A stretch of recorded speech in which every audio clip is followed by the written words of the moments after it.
As Kim and I said, for a long time we were broke, not poor. But we knew what we wanted, so make this note.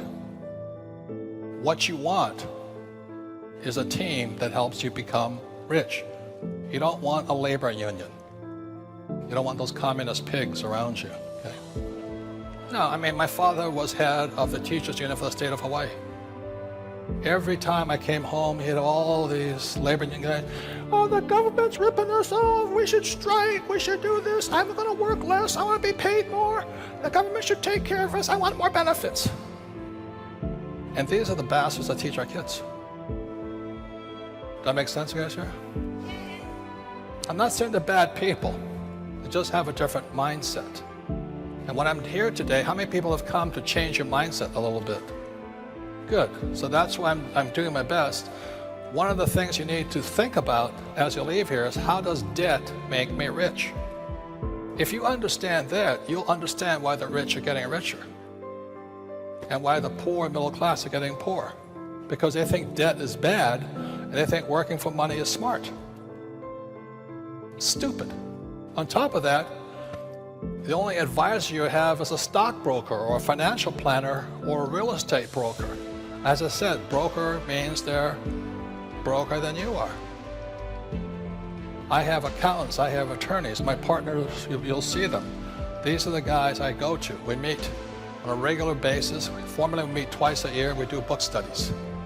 You have to be an advisor of mine. You have to be a student. Does that make sense, you guys here? So the second thing I'll let you talk about now is, when you leave here, I want you to think about this. I want you to be a cheat. You know, I want you to think, who can I find? How can I find a great attorney that understands? How can I find a good accountant? How can I find a great real estate partner? How can I find an oil guy? How can I find this? You see, the trouble with most people is, like I said, they leave school here taught by poor people, academics who think talking is cheating, that asking for help is cheating. Then you become a professional and you join a labor union. And you hang out with people just like you. And over here, it's opposite. I've got to hang out with different types of people. I've got to learn to speak their language. When I speak to my accountant, I've got to speak the language of an accountant. When I speak to my attorney, I've got to speak the language of a legal guy. When I speak real estate, I've got to speak real estate. I don't have to be the smartest guy. So some of you still sitting there, you know, you got to be smart to be rich. That's not true. But you have to have a smart team.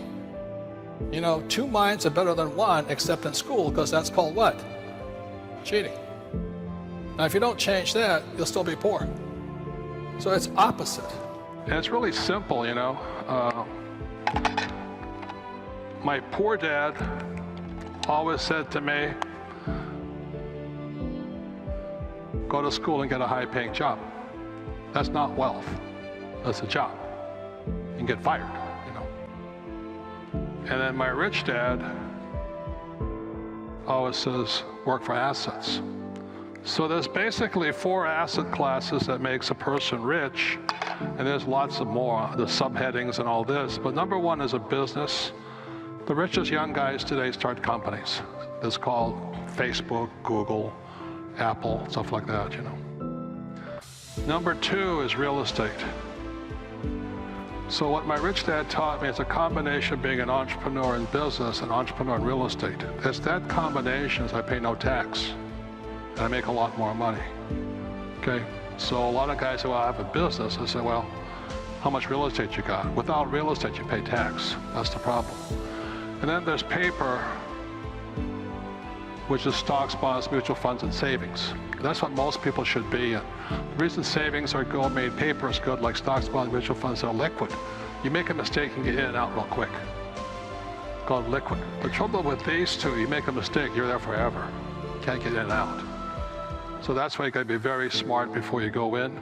And the last is commodities. And you know, that's why I own oil. And as the price of oil goes down, people say, are you losing money? I said, no, because in the US, if you deal in oil, you get tax breaks. So I invest $1 million in oil, I get 800,000 back. So I get 80% return day one. So oil is very, very profitable. That's what, but I don't invest in oil stocks. Very different. Okay, so if oil goes to $20 a barrel, I'm still cash flowing, I'm still making money. So it's at about 40 right now. Hope it doesn't go too much farther, but I still make money, okay? And then the other commodities, you know, there's 4 precious metals. What the 4 are: gold, silver, guns, bullets, okay?